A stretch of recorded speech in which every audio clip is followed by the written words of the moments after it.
Bueno, Mati, antes de meternos de lleno en lo profesional, un par de preguntitas humanas, que supongo es la pregunta que se hace todo el auditorio.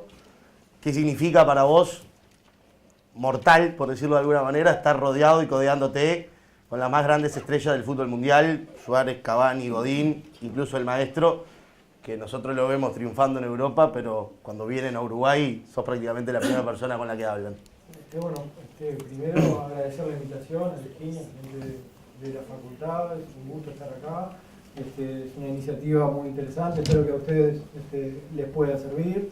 A mí me hubiese gustado también hace muchos años, cuando tenía que decidirme qué carrera hacer, poder tener una instancia de estas, así que espero que ustedes la puedan aprovechar. Gracias, Virginia, por la presentación. La verdad es que ni mi madre lo hubiera podido hacer mejor. Excelente, tenía que haber grabado. Bueno, sobre lo que decís, Lali, mira, seguro que por mi forma de ser, un poco reservada, introvertida, hasta un poco tímido también, siempre tuve claro desde el primer momento que tuve los primeros contactos con jugadores, que fue allá por el año 2007, que eran compañeros de trabajo. Entonces, si yo los veía a ellos como ídolos, como personas inalcanzables, no iba a poder generar con ellos una cierta unión de confianza, cierto profesionalismo que hay que tener en cualquier ambiente de trabajo. Entonces tratar de despojarse rápidamente de esa condición de ídolos y tratarlos como personas comunes y corrientes, que en definitiva son, además que nosotros los vemos como inalcanzables, porque sobre todo las grandes estrellas tienen gran repercusión más en estos tiempos. Entonces, basado en esos criterios, fui con el paso del tiempo creando cierta relación profesional para que ellos pudieran confiar en mí, que vieran en mí una persona con la que pueden trabajar, y no un hincha más o un cholulo más, o alguien que viene en lugar de ayudarlos en una parte de lo que ellos hacen en la selección, a tratar de complicarles un poco más la situación. Entonces, teniendo eso claro, que no sé por qué lo tuve claro desde el principio, era bastante joven y bueno, y es evidente que cualquiera puede deslumbrarse las primeras veces que ves a ese tipo de jugadores, o entrenador y demás. Me costó un tiempo, pero sí pude crear esa relación de confianza y de profesionalismo al mismo tiempo, que es necesario en cualquier ambiente laboral, y no es muy diferente. ¿Generaste relación de amistad con alguno de los jugadores? Tengo un muy buen vínculo con muchos de ellos. Además, bueno, como decía Virginia, al principio yo viajaba mucho también con la selección sub-20 y la sub-17, entonces hay muchos jugadores que los conozco desde que tienen 15, 16 años y que iban al complejo, y hoy están en la selección mayor. La generación que dirigió Diego Aguirre en la sub-20, Coates, Lodeiro, el Morro, Gastón Ramírez, sí, el Morro no está en la selección, pero bueno, es de esa generación. No, pero podría estar unos cuantos goles en la fútbol.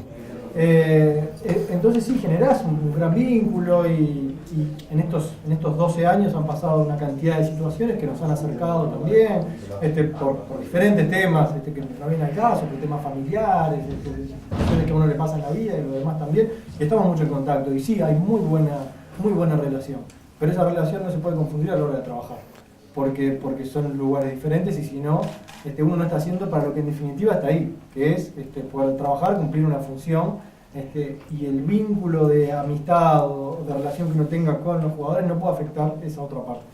Y hay que saber diferenciar en esos momentos. La última de Cholulo, y nos metemos de lleno. No estás en el grupo de WhatsApp con los jugadores, ¿no? No estoy.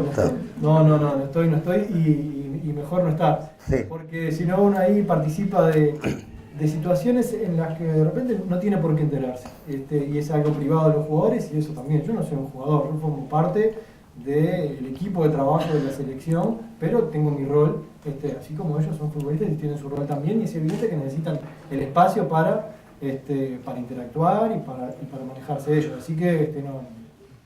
Mencionaste algo a la pasada que creo que es muy importante, sobre todo para jóvenes de la edad de ellos, que es que de alguna manera te considerás o te considerabas tímido e introvertido. ¿Cómo manejaste esas características a la hora de entrar en la selección y tratar con... Se me ocurre primero con los medios de prensa, pero en realidad me imagino que es un grupo de públicos muy amplio el que se te acerca diariamente de repente por asunto de la selección. ¿Aprendiste a lidiar con eso? ¿Lo superaste? ¿Lo tuviste que trabajar? Bueno, por mi forma de ser, al menos en mi manera de ver las cosas, Yo creo en los procesos que se van desarrollando poco a poco e ir aumentando progresivamente la situación. No creo en resolver los temas de un mes para otro, de un momento para otro, o adelantar las situaciones.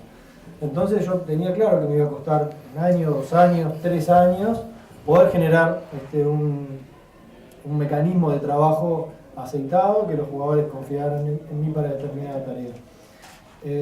Y al principio yo lo conté por ahí en algún medio, algunos jugadores no sabían mi nombre, porque como bueno, son todos futboleros acá, saben, los jugadores de la selección juegan en el exterior, vienen acá una semana, vienen a Montevideo una semana cada 3 o 4 meses, después se van, vuelven, a los 4 meses, están una semana.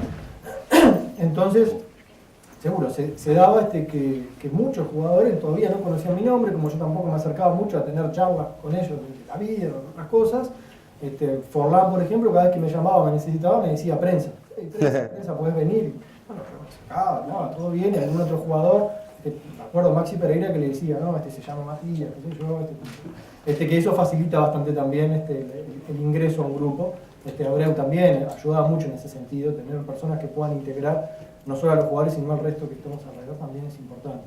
Y entonces, con el paso del tiempo, sí se pudo formar algo sólido, y además, como también decía Virginia en la presentación, en el año 2007 no era lo mismo que ahora.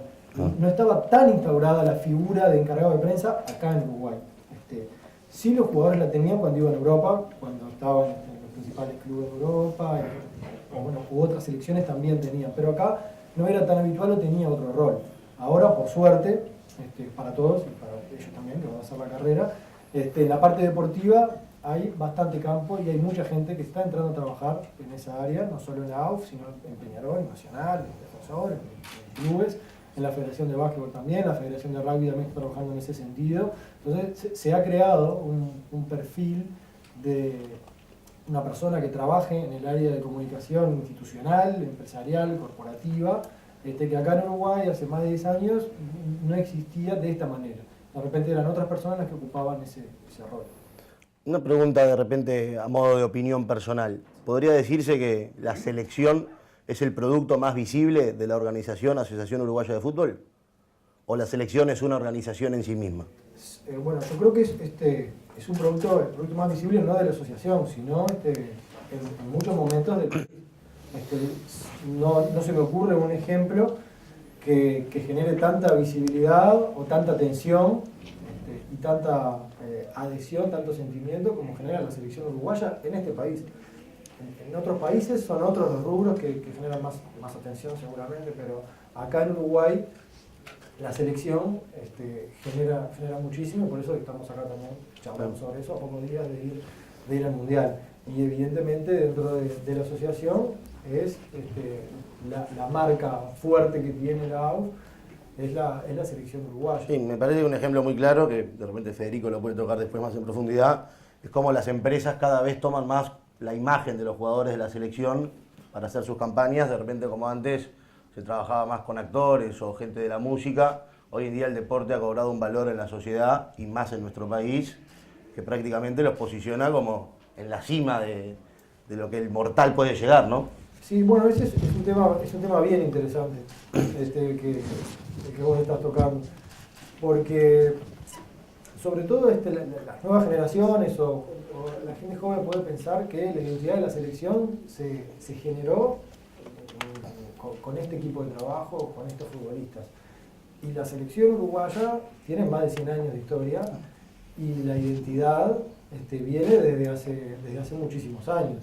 En la década del 10, del 20, hay una cantidad de futbolistas que conquistaron una cantidad de títulos que difícilmente sean igualados después.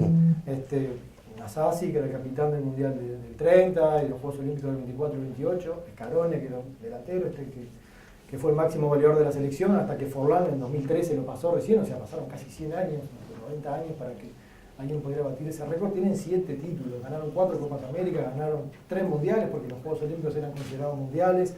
Y bueno, y leyendo un poco de historia, también ellos tenían sus valores, también comunicaban cosas en esa época, y eso se fue formando a lo largo de la historia de la selección uruguaya. y fue adquiriendo cierta adhesión del público, pero ellos fueron los que iniciaron, después vino la generación del 50 y demás. Pero sí es cierto que a partir de esta generación de 2007, la generación Sudáfrica, por llamarlo de alguna manera, que ahora se continuó, hubo algo distinto. Si uno lee libros de la selección para atrás, se da cuenta que la selección siempre tuvo logros deportivos, algunas décadas menos que otras, pero siempre consiguió logros deportivos importantes. Sin embargo, cuando uno va a las crónicas de esa época, pocas selecciones no vivieron situaciones de caos o de conflictos internos con la prensa, con el público, con dirigentes, en toda la selección. Incluso en el Mundial del 50, en Brasil, Maracaná, por citar un ejemplo breve nomás para no aburrir con esto. Es conocida la anécdota que en la final del mundo entraron dirigentes al vestuario y le dijeron a los jugadores que perdiendo por menos de 4 goles estaba perfecto contra Brasil. Era un estadio lleno, 100.000 personas y demás. Eso no puede generar muy buena comunicación dentro de una institución cuando los que están liderando la organización dan ese mensaje a los que tienen que salir a defender la imagen de esa institución. Y obviamente genera cierta bronca porque uno cuando sale a hacer su trabajo quiere hacer lo mejor posible. Entonces que venga alguien desde arriba y que les diga, bueno, traten de hacerlo menos malo, no es lo más lindo. Uruguay ganó, salió campeón del mundo y demás, y un tiempo después esos mismos dirigentes se mandaban a hacer medallas de oro para ellos y de plata para los jugadores. Entonces, esa situación que sucede en el momento tal vez de mayor gloria del fútbol uruguayo, lo que son nuestros ídolos, en el 50, genera una situación de caos. Que en estos 12 años se ha minimizado mucho. ¿Por qué? En mi opinión, porque hubo trabajo alrededor de eso, un trabajo iniciado, en mi opinión también, por el entrenador, por el maestro Tavares, con una situación que no es habitual, no solo en Uruguay, sino en el mundo, y es que una persona esté al frente de la conducción durante 12 años. No existe porque hay una cantidad de situaciones que hacen que eso sea muy difícil, entre ellas tener algún traspié deportivo, y eso hace que cambie el conductor rápidamente. Entonces, con la experiencia anterior y basado en lo que fue la historia de la selección, se marcaron ciertos criterios, cierto perfil de jugador, ciertos valores que transmitir, obviamente ayudado por lo que sucede dentro de la cancha, porque eso también marca y es algo importante, pero sí había un trabajo de fondo y algunos criterios fuertes de cómo encarar distintas situaciones para que la imagen sea la mejor, para poder tener buen vínculo y para que la selección pueda crecer, primando el interés colectivo al individual, que eso es algo que suena bastante evidente, pero que no siempre se da así. Y se me ocurre que no solo en el fútbol, que en otras empresas también sucede lo mismo. Entonces, tener foco en la imagen general, la imagen de la institución, o una empresa, una selección en este caso, y no en el foco individual, creo que fue uno de los pilares importantes. Déjame hacerte una pregunta muy puntual que de repente no te acordás, pero he visto imágenes, no sé si era el año 2008, 2009, antes de la clasificación a Sudáfrica, que el maestro Tavares, supongo que pidió para ir él a punto penal y de alguna manera enfrentó a 2 periodistas porque él estaba convencido que se estaba generando una campaña para destituirlo del cargo del técnico de la selección. ¿Te acordás de esa situación? ¿Cómo fue exactamente que se dio? Porque si es poco común que un técnico esté 12 años, mucho menos es que en el arranque, sí, de alguna manera se plantea ante 2 periodistas reconocidos a decirles, vos y vos me quieren sacar. Bueno, sí, eso fue en 2007, después de la Copa América de Venezuela, 2007. Y después de ese episodio, 2 meses después, yo empiezo a trabajar como encargado de prensa de la selección. O sea que en ese sentido, yo no estuve presente en ese momento, pero sé muy bien lo que sucedió y él me lo ha contado también. En la Copa América de Venezuela, Tavares ya había estado trabajando en la selección hace más de un año. Había empezado en marzo de 2006, la Copa América de Venezuela fue en junio de 2007. Y en el primer partido, Uruguay perdió 3-0 con Perú, en el debut de la Copa América. No está esperado, un poco inesperado, pero es una situación que se podía dar. Y bueno, es cierto que algunos periodistas, en algunos medios, empezaron a criticarlo, como que había que destituirlo, y por lo que cuentan, se escuchaba que bueno, la típica frase que a veces hemos escuchado de algún periodista, yo mañana en la radio lo voy a matar, porque no es un desastre, ese tipo de situaciones. Después Uruguay se acomodó, clasificó a la siguiente fase y llegó a semifinal de la Copa América y por un penal quedó fuera de la final, en fin. y cuando volví a Montevideo le invitaron a punto penal, pero el maestro pidió que hubiera 2 periodistas en el panel que fueron los que hicieron fuertes críticas en la Copa América y que manejaron situaciones fuera de micrófonos como las que yo comentaba recién. Y bueno, fue a punto penal y salió por todos lados y les dijo en la cara lo que había sucedido y lo que él pensaba, demostrando, en mi opinión, un liderazgo fuerte. Porque generalmente hay cierto temor a enfrentarse con un medio. ¿Por qué? Y tú lo sabes. Los medios tienen el micrófono durante todo el día, todos los días. Y el entrevistado aparece 15 minutos, 20 minutos, 30 minutos. Termina la entrevista y el periodista sigue todo el día con el micrófono y con la llegada al público. Entonces es difícil enfrentarse en ese sentido. Pero, vamos a lo que decía antes, con ciertos criterios, con motivos para defenderse, tratando de ser justos también y teniendo espaldas, ese tipo de situaciones creo que son saludables que se den. Y marca también cuál es la posición de un líder. Bueno, yo no estoy dispuesto a aceptar todo. Hay cosas que yo voy a atacar, voy a estar al frente de esta situación, voy a tener la espalda ancha para soportar. Y eso lo hizo en ese momento y después a lo largo de su carrera, el líder en este caso de la selección, que es Tavares, lo ha también realizado en otras situaciones. Es decir, bueno, asumir el rol del líder, del grupo y bancar determinadas situaciones y ser el responsable para asumir muchas responsabilidades que si no fuera así, seguro que hubiésemos tenido más dificultades a la hora de desarrollar determinada idea. De repente, por lo que es este proceso del maestro, la pregunta que te voy a hacer queda un poco por fuera. No sé ni en qué está la guía, yo te voy preguntando, lo que me parece que... Pero puntualmente apunto a lo siguiente. En distintas organizaciones, diferentes métodos te aseguran conseguir los resultados. En el fútbol, y lo dicen los propios protagonistas, que es un deporte cruel por naturaleza, de repente vos sos el mejor entrenando, te esforzás, te rompés el lomo, pero llegado el caso, en lugar de entrar la pelota pega en el palo, quedaste afuera antes de lo previsto y todo lo que era paraíso pasa a ser infierno. ¿Cómo se trabaja desde la comunicación todo eso? Bueno,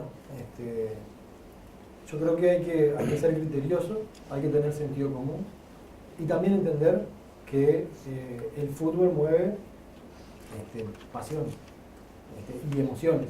Y a veces, a todos nos pasan, las emociones son difíciles de controlar o de analizar. Pero hay que analizar todas las situaciones. Ahora se va a jugar un mundial y hay 31 países que no van a ganar. O sea, que van a irse antes de lo que tienen previsto.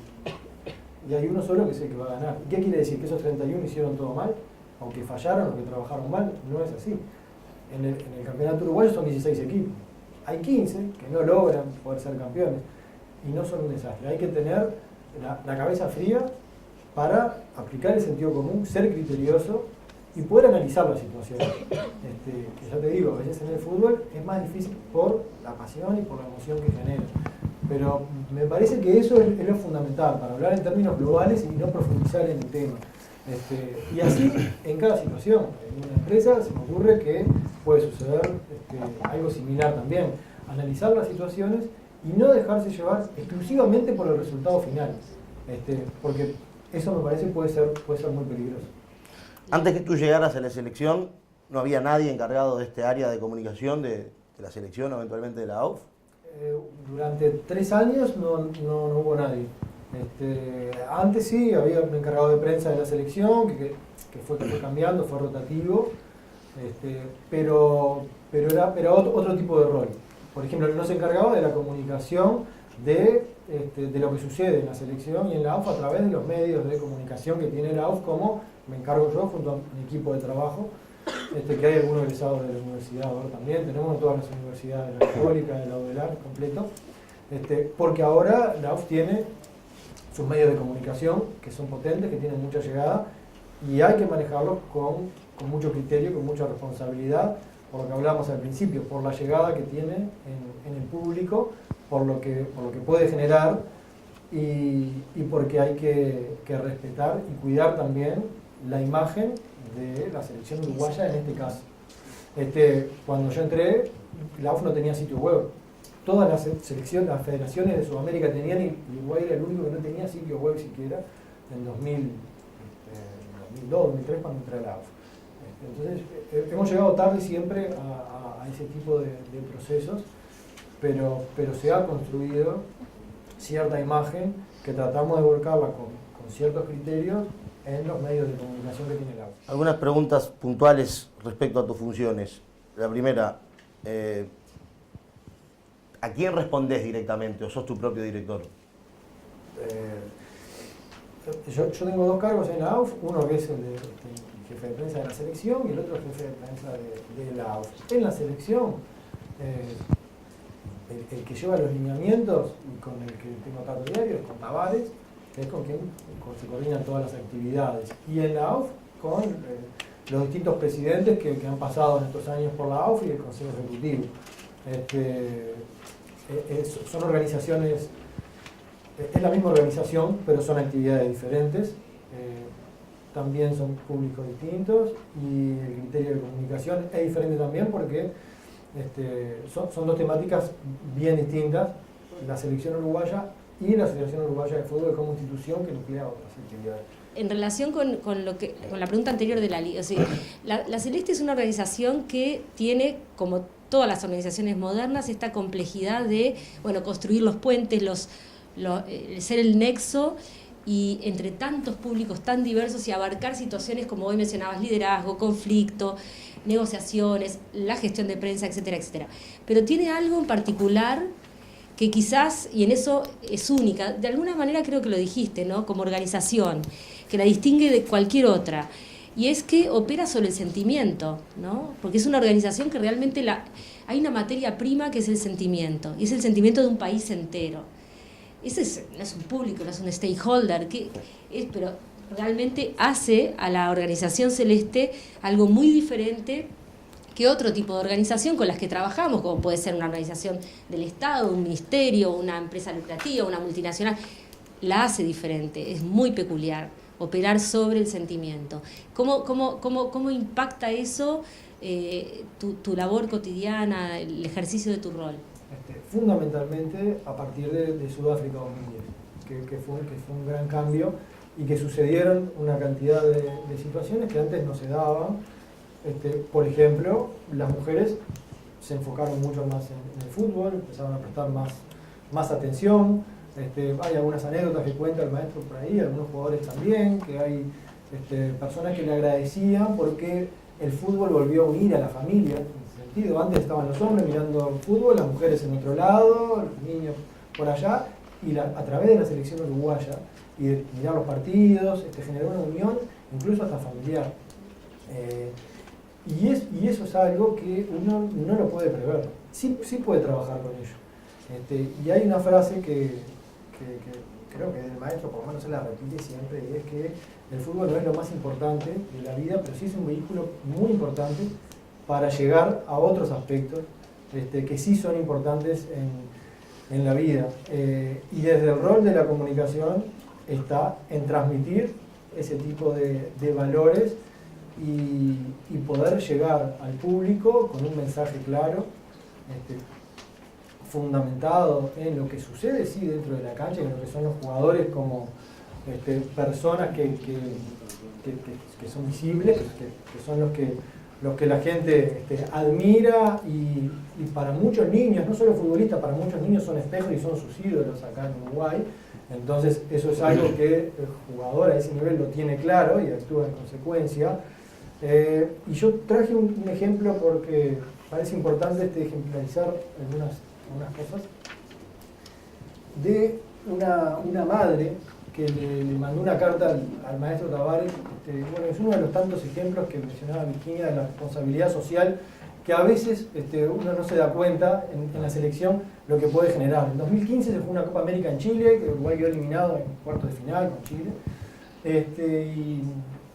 Y bueno, se acercó un día un señor con un nene chiquito al hotel, que tendría 6 o 7 años, y pidió para hablar conmigo, me dijo que trabajaba con mi padre en Maldonado, qué sé yo. Bueno, pregunté a mi padre si era cierto, me dijo que sí, y que quería ver si podía ir a un entrenamiento de la selección ahí en Chile. acuerdo que se gastaban. Y bueno, de esos pedidos hay miles y es muy difícil poder acceder a eso. Pero bueno, esta persona fue muy respetuosa, muy criteriosa, es conocido de mi padre, bueno, vamos a dejarlo pasar un entrenamiento, que entre la prensa, que se mezcle ahí. Entraron, vieron la práctica, qué sé yo, estuvieron ahí, después se fueron, sacaron alguna foto normal, sin ningún problema, yo no sabía más nada. Al otro día el padre me dice, mira, te voy a mandar un mail, que es una carta de mi esposa que está en Montevideo, te pido que se la haga llegar al maestro Tavares cuando pueda. Y bueno, al principio pensé que era como una de tantas cartas que llegan y dicen, bueno, quiero agradecer por todo lo que hace la selección, y si tenés una camiseta para mí, porque siempre terminan así, la mayoría de las cartas. Entonces, medio como que yo me fastidié, digo, mirá, te dejé entrar a llegar al entrenamiento, me arriesgué porque es una persona que no podías entrar, ahora que es una carta, que le va a llegar a Tavares, bueno, voy a ver, ¿viste? Ya medio molesto porque me parecía que ya me estaba agarrando el brazo. Bueno, entonces esta carta se la voy a leer para que un poco que sirva de ejemplo de lo que puede generar en el público algo que nosotros no sabemos. Estimado maestro Washington Tavares, no nos conocemos personalmente, mi nombre, no viene el caso el nombre, y soy la mamá de Juanma de 9 años. En el día de hoy Juanma cumplió su sueño de conocerlo y de conocer a algunos de los jugadores de la selección nacional personalmente, lo que mucho le agradezco. Es por eso que he decidido escribirle esta nota. En el año 2009, cuando Juanma tenía 3 años y Victoria, que la hermana aún no había nacido, por razones laborales soy juez, debí mudarme junto con mi hijo desde la ciudad de Maldonado a la de Trinidad. En tanto mi esposo permaneció por idénticas razones viviendo en Maldonado. Desde que se produjo este cambio, Juanma comenzó a mostrar actitudes que no encuadraban en el comportamiento esperable de un niño de su edad. Si bien siempre presentó algunas virtudes tales como recordar exactamente dónde se encontraba un aviso en la guía de páginas amarillas, o dónde estaba ubicado un anuncio en la ruta, o restar mentalmente números de 2 cifras con apenas 3 años, al llegar a Trinidad, algunas de esas características se agudizaron y comenzaron a surgir otras que nos llamaron la atención. Tenía claras dificultades motrices, dejó prácticamente de hablar, o las veces que lo hacía era para repetir incesantemente frases que nada tenían que ver con el diálogo que se estaban sucediendo. Parecía no estar en el lugar físico que se encontraba, no lograba desarrollar el juego simbólico y no generaba vínculos con sus pares. Ante esto consultamos a diversos especialistas, psicólogos, fonoaudiólogos, psicomotricistas, neurólogos, acompañantes terapéuticos. Pasados algunos meses de este proceso, en el año 2010, se nos manifestó que una de las posibilidades era que Juanma fuera portador del síndrome de Asperger, autistas brillantes como comúnmente se los conoce. Ese mismo año Juanma tuvo una convulsión no febril, fueron tiempos duros. En ese escenario llegó el Mundial de Fútbol de Sudáfrica del año 2010. Soy, al igual que mi esposo, desde niña apasionada del fútbol, así que el día del partido contra Sudáfrica, contra Francia estaba trabajando y Juanma en la escuela, nos sentamos con Juanma frente a la televisión. Como siempre que realizábamos actividades juntos, lo observé para ver en él alguna reacción distinta, algo que me hiciera pensar que mi esposo tenía razón cuando pregonaba que Juanma iba a superar esta dificultad. Fue esa la primera vez en mucho tiempo que vi a mi hijo mirando nuevamente algo con atención. Y fue cuando gritó el gol de Forlán mirándome a los ojos y me abrazó que creí que era posible. A partir de ese momento el proceso de cambio, que se concentró especialmente en fines de aquel 2010 y durante el 2011, fue casi milagroso e irreversible. Gritamos juntos los goles contra México, Corea y Ghana y nos entristecimos en los partidos contra Holanda y Alemania. Mi hijo es hoy un niño de 9 años, un apasionado del fútbol y especialmente de su querida selección, y del que ni rastros quedan de aquellas sospechas. Eso sí, sigue teniendo una memoria extraordinaria que le permite recordar millones de estadísticas y números de la Celeste y de sus jugadores o de los equipos de fútbol de Uruguay. En una de las paredes de su cuarto luce un cartel con la frase "El camino es la recompensa" y su firma Maestro Ortiz. Siempre he dicho que este proceso de la selección uruguaya, con usted al frente, le devolvió muchas cosas a la sociedad uruguaya. A mí me ayudó a recuperar a mi hijo.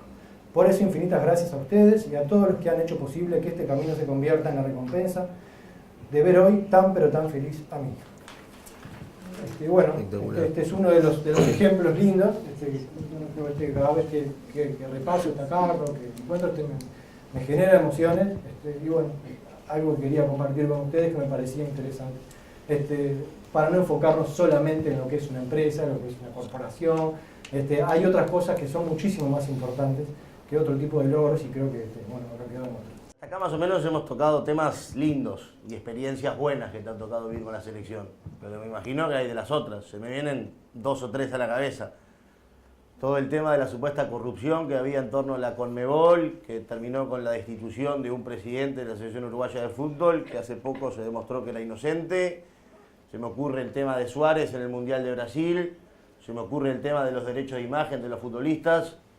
Te nombro otras tres, de repente hay alguna otra. Seguramente hayas tenido algún problema con algún periodista que no le gustó una respuesta que le diste, me imagino que eso debe ser bastante cotidiano. Pero para poner en ejemplos algunos problemas o épocas de crisis que has tenido que gestionar como encargado de comunicación de la selección y de la situación uruguaya. Sí, es muy amplio y es verdad que todos esos temas que vos comentabas tuvieron su dedicación y fueron complejos y hay una cantidad de cosas que podemos hablar de repente en otro momento con profundidad.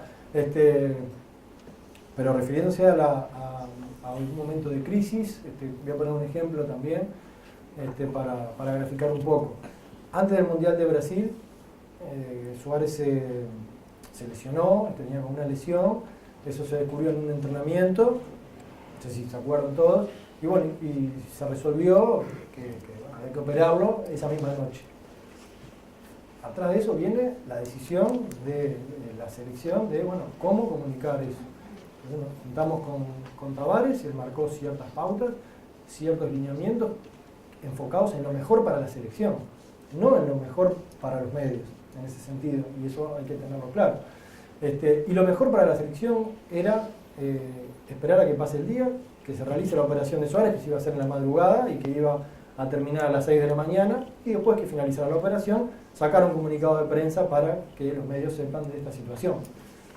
La realidad es que por algún lado se filtró que Suárez a medianoche, a la 1 de la mañana entró a una mutualista para operarse y bueno, y ahí empezó, claramente empezaron los medios a mostrar cierto enojo por la falta de comunicación, porque no se había comunicado, no se había dicho nada sobre esa situación y demás.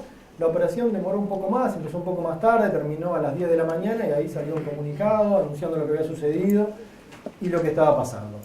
Y esos momentos son complicados porque a veces en los medios se escuchan diferentes versiones, a veces sin tener, bueno, sos periodista Lali, pero a veces sin tener toda la información, y se opina alegremente de muchas situaciones sin conocer qué es lo que está sucediendo y eso involucra a personas y esas personas que están del otro lado tienen familias, tienen amigos y genera cierta problemática, por llamarlo así.